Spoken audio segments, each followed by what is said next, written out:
Nongeye kubaha ikaze muri gahunda z'amakuru ndetse n'ibiganiro bitandukanye dukomeje kugenda tubagezaho kuri M247 TV. Tuganire kuri inkuru iri ku kinyamakuru rya Akadomo.com cyandikira imbere ku butaka bw'u Rwanda. Bayihaye umutwe ugira uti RNC iracyari mu susuruke i Kampala, bashyiraho akabazo baribaza uti agahuru kazo karahiye cyangwa se umwana aracyavuna umuheha kongezwa undi. Ni ikibazo gikomeje kwibazwa ati nyuma yuko hari agasusuruko mu mubano w'u Rwanda na Uganda umaze imyaka 4 mu bukonje kubera ibibazo birimo ni cy'ubufasha igihugu cyo mu majyaruguru gishinjwa guha imitwe igamije guhungabanya u Rwanda ku isonga RNC ya Kayumba Nyamwasa.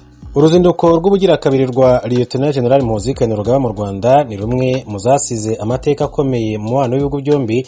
Gusa ariko nubwo rwasize hafunguwe mpaka Gatuna, haracyari igihugu kibuditse cyo kwishyira ukizana k'umutwe w'iterabwoba RNC i Kampala mu gihugu cya Uganda. RNC ikaba imaze igihe yaragize Uganda akarima kayo ku buryo ariho ikorera icengeza amatwara ryayo rigamije gushaka abayoboke bajya mu myitozo y'umutwe wayo muri Repubulika ya Demokarasi ya Kongo ngo bazatere u Rwanda. Ni nayo yari inyuma y'ibikorwa bimaze imyaka irenga 4 byo gushimuta abanyarwanda baba muri Uganda, cyane ko yatungiraga agatoki urwego rushinzwe ubutasi mu gisirikare cya Uganda CMI. Abayobozi muri Uganda bazi iyi migambi mibisha ya RNC ku Rwanda, dore ko na Perezida Museveni yandikiye mugenzi we u Rwanda amumenyesha ko yagiranye ibiganiro n'umutwe wa RNC, Rwanda National Congress ya Kayumba Nyamwasa. Muri iyo baruwa yagiye hanze ku itariki ya 19 Werurwe 2019, Museveni yemeye ko yagiranye ibiganiro na Mukankusi Charlotte ushinzwe diplomasi mu mutwe wa RNC ndetse na Eugene Gasana wigeze kuba ambasaderi w'u Rwanda muri Loni. Muri baruwa avuga ko Mukankusi Charlotte yamubwiye ko yashakaga kujya kumureba kugira ngo amubwire intumbero ze zo kurwanya Rwanda, anasaba ubufasha igihugu cya Uganda. Mikoranire ya Uganda n'abashaka gutera u Rwanda yanagaragarijwe mu rubanza rwa Retired Major Habib Mudathiru wari mu barwanyi b'ihuriro P5 rigizwe n'amashyaka atemewe mu Rwanda nka RNC, FDU Inkingi, PDP Manzi, PS Mberakuri n'Amahoro People's Congress. Nyuma y'uruzinduko rwa mbere rwa General Muhoozi Kainerugaba mu Rwanda rwo ku itariki ya 22 Mutarama 2022 rwakurikiwe n'ifungurwa ry'umupaka wa Gatuna, hari ibimenyetso byagaragajwe na Uganda byo kwitandukanya na RNC, gusa nta cyakozwe kugeza magingo angaya. Urwa kabiri rwo muri uko kwezi rwiswe urugamije gukemura ibibazo bisigaye mu mubano w'ibihugu byombi. Amagambo Lieutenant General Muhoozi Kainerugaba kuri RNC yatumye bamwe batekereza ko agahuru yari ifite muri Uganda kaba kagiye gutwikwa. General Muhoozi yavuze ko atazi icyo Kayumba Nyamwasa uyobora uyu mutwe w'iterabwoba RNC yapfuye n'ubuyobozi bukuru bw'u Rwanda, gusa ko bidakwiriye gutuma akoresha Uganda muri byo. Ati General Kayumba na RNC, ntabwo nzi ikibazo ufitanye na FAR ndetse na RDF gisirikare cy'u Rwanda, ariko ndakuburira ntugerageze gukoresha igihugu cyanjye mu bikorwa byawe. Ibi ntabwo ari ibitekerezo bijyanye na politike, ntabwo nshishikajwe na politike. Ibikorwa bitemewe n'ibyaha bya RNC muri Uganda mu gihe cyashize byatugejeje ku ntambara y'ubucucu, abari babirimo bose bazagaragara nkuko yagiye abigarukaho Lieutenant General Kainerugaba Muhoozi. RNC iracyari mu kiryamo gisusurutse se mu gihugu cya Uganda. Nyuma y'amagambo ya General Muhoozi, hari abatekereje ko ibya RNC muri Uganda birangiye ubwo General Muhoozi yarasoje uruzinduko rwa kabiri Kigali. Umuvugizi wa guverinoma y'u Rwanda Yolande Makoro ku itariki ya 16 Werurwe 2022 yanditse kuri Twitter ko hari ibibazo bigitegereje gukemuka na nyuma y'uru ruzinduko. Yagize ati hari abantu bazwi bagambiriye guhungabanya umutekano w'u Rwanda bagikorera muri Uganda. Ati nanone kandi hari icengeza amatwara ry'urwango rikomeje mu bitangazamakuru rikorwa n'abantu bari muri Uganda nka Obedi Katurebe uzwi nka RPF Gakwerere, Sula Nwamanya, Gerard Tindifa, Robert Higiro, Asimwe Kanamugire ndetse n'abandi batandukanye. Yakomeje agira ati dutegereje rero twihanganye icyemezo cy'ubuyobozi bwa Uganda kuri ibi bikorwa bitararangira. Minisitiri w'Intebe Dr Edouard Ngirente ku wa gatatu w'icyumweru gishize yabwiye itangazamakuru ko nubwo hari intambwe imaze guterwa mu kuzaha umubano w'u Rwanda na Uganda, kuwusubiza ku murongo bidashobora gukorwa mu munsi umwe gusa. Yagize ati ndagira ngo twumve ko ubanye n'amahanga ari urugendo, gusubiza ku murongo umubano ni ibintu bitinda. Ati bigira intambwe nyinshi cyane, yavutse ibibazo abantu baganiraho, mugenda mubiganira mukagira ibyo muvana mu nzira, mukagira ibyo mukuraho mu minsi ikurikiyeho, ntabwo ari ibintu birangira umunsi umwe. Abakoresha imbuga nkoranyambaga kandi bakomeje kwibutsa General Muhoozi Kainerugaba ko nubwo akomeje gukora uko ashoboye ngo umubano w'ibihugu byombi ugende neza, hari ibyo adakwiye kwirengagiza. Umwe muri bo yagize ati abayoboke b'umutwe w'iterabwoba RNC kuki bakiri muri Uganda, kuki bagikoresha ubutaka bwa Uganda mu gukomeza ibikorwa byabo byo guhungabanya umutekano w'u Rwanda. Uretse RNC muri Uganda, hari n'abambari b'umutwe w'iterabwoba wa FDLR bakidegembya barimo nka Birungi Emmanuel alias Rwicaruhoze. Uyu akaba ashinzwe guhuza ibikorwa bya FDLR muri icyo gihugu, yungirijwe n'uwitwa Bogere Amon ndetse na Munezero Jean de Dieu nk'umunyamabanga wabo, ndetse n'umujyanama Pasiteri Mutarambirwa Emmanuel. Saba gusa kandi Uganda iracyakingiye ikibaba inyeshyamba za Rudurunana, harimo nka Ntabanganyimana Jean Marie Vianney umuhuzabikorwa wayo, akaba anatuye mu mujyi wa Kampala. Harimo kandi Mutabaruka François Xavier wungirije Ntabanganyimana. Uganda kandi iracyakingiye ikibaba umuryango wa Major Nshimiyimana Cassier alias Gavana wayoboye igitero cyishe abantu 15 mu Kinigi mu karere ka Musanze mu Kwakira 2019, bakaba batuye Ikisoro muri Uganda, aho bakingiwe ikibaba n'inzego z'umutekano za Uganda. Uyu Gavana rero ubusanzwe akaba ayoboye ubutasi mu mutwe wa Rudi Urunana mu mashyamba ya Kongo, ariko akaba akunze kujya muri Uganda kureba umuryango we n'ibikorwa bye by'ubucuruzi, aho bizwi neza ko yacumbikiwe inshuro nyinshi cyane na Philemon Mateke wahoze ari umunyamabanga wa leta muri iki gihugu cya Uganda. Kayumba Nyamwasa yakuriyeho inkunga se kugeza magingo angaya. Hari bivugwa ko mu minsi ishize hari intumwa za Uganda zagiye kugirana ibiganiro na Kayumba Nyamwasa.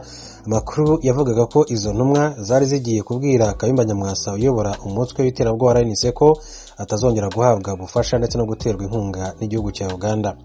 Umunyamabanga wa leta muri Minisiteri y'Abanyamahanga ushinzwe umuryango wa Afurika y'Iburasirazuba Professor Nshuti Manase yavuze ko u Rwanda rwumvise amakuru ariko nta ntumwa zarwo zigeze zijya kureba Kayumba Nyamwasa.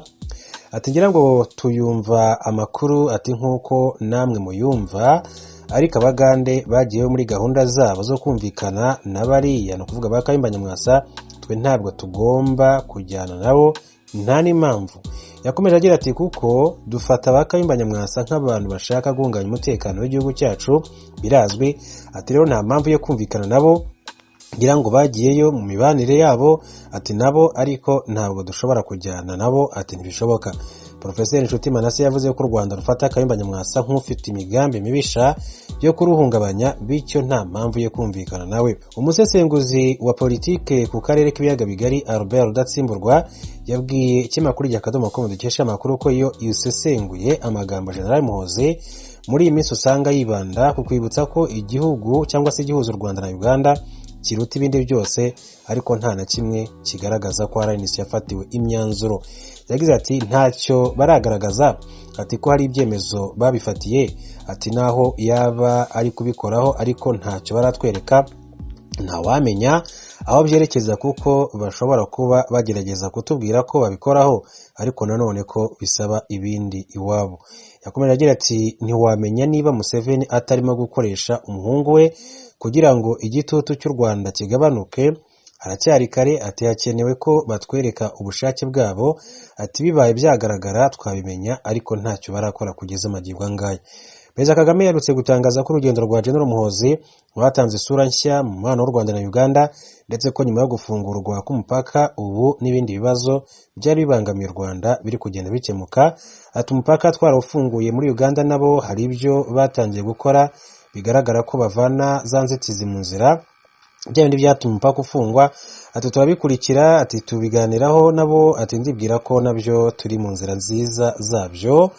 Ubufasha bwa Uganda na Perezida Museveni mu gushyigikira abarwanya u Rwanda bwarushijeho gukomera muri Gicurasi 2021 ubwo Museveni yarahiriraga kuyobora Uganda mu yindi manda, ndetse buracyakomeje. Mu bashyitsi b'imena icyo gihugu cyari cyatumiye hari harimo muramu wa Kayumba Nyamwasa, akaba n'umwe mu bacurabwenge baranise Frank Ntwari. Tariki 23 Gicurasi 2021 ubwo Frank Ntwari yagiranaga inama na General Salim Saleh. Inama yabereye mu gace ka Kapeka yitabirwa n'abandi barimo umuyobozi w'urwego rushinzwe ubutasi mu gisirikare cya Uganda Brigadier Abel Kandiho. Bivugwa ko ubwo yari mu gace ka Hoima, Frank Ntwari yakiriye abasore 37 bakuye hirya no hino kugira ngo binjizwe muri RNC. Abo basore ngo babaye bashyizwe ahantu hamwe mu gihe bari bagitegereje guhabwa imyitozo ya gisirikare. Ikindi gihamya ko RNC ikivuna umuheha ikongezwa undi muri Uganda nuko tariki ya 5 Mutarama 2022 leta ya Uganda yongeye kwemera umuryango wa Self Worth Initiative ushamikiye ku ihuriro rya RNC. Uyu muryango uyobowe na Prosi Banabana wari warahagaritswe hamwe n'indi 53 yakoreraga muri Uganda muri Kanama 2021 ushinjwa kuba igicumbi cy'ubuzabikorwa rya RNC. Prosi Bonabana akomeye cyane ku bya RNC mu gushaka abayoboke bayo ndetse no kubakuramo amafaranga nk'uko twagiye tubigarukaho kenshi cyane muri iki gihugu gituranye cya Uganda. Nta makuru y'imvaho yabo bararokotse mu isanganya ry'indege y'kompanyi y'Ubushinwa China Eastern Airlines, iyo abategetsi bavuga ko yari itwaye abantu 132 yaguye mu misozi iri mu manuko bw'Ubushinwa ejo ku munsi wa mbere. Ibimenyesha makuru mu Bushinwa byavuze ko abatabara bavuze ko atakimenyetso batoye cabo abakiri bazima mu bisigarira by'iyo ndege. Abategetsi bo mu gisata c'indege za gisivile mu Bushinwa bavuga ko iyo ndege yo mu bwoko bwa Boeing 737 yari ivuye mu gisagara ca Kunming mu manuko bushira uburengero bw'Ubushinwa yerekeza mu gisagara ca Guangzhou mu buseruko, igihe yakoroka igeze hafi y'igisagara ca Wuzhou kiri mu ntara ya Guangxi. Perezida w'Ubushinwa Xi Jinping yasabye ko haba amatohoza vuba bwangu kugira hamenyekane icyateye iryo sanganya. Ku mugabane wa Afrika, Leta Zunze za Amerika yarafatiye ibihano ejo kuwa mbere igipolisi ca Sudani kubwo guhohotera uburenganzira bwa kiremwa muntu mu myiyerekano y'amahoro yiyamiriza kudeta y'abasirikare muri ico gihugu. Amerika ivuga ko abajeje umutekano ba Sudani bishe bahohoteye bongera baborezi gufa abanyesudani kandi ko byatumye umutekano mu gihugu urushiriza guhungabana. Leta ya Sudani irongoye n'umukuru w'abasirikare Abdel Fattah al-Burhan yagirizwa kuba imaze kwica abasivile hafi 82 mu myiyerekano yiyamiriza kudeta y'abasirikare. Ibi bihano bifata imitungo yose ico gipolisi gifitiye canke cinjiza muri Amerika canke igenzurwa n'abantu bari aha muri Leta Zunze za Amerika. Abagenzura ayo matungo bari ku butaka bwa Amerika basabwe kuyatangariza ubushikiranganji bw'ikigega ca leta bujejwe gufata ibihano hano muri Amerika. Bubaye bwa mbere Leta Zunze za Amerika ifatira ibihano Sudani inyuma yaho wahoze arongoye ico gihugu Omar al-Bashir akuriwe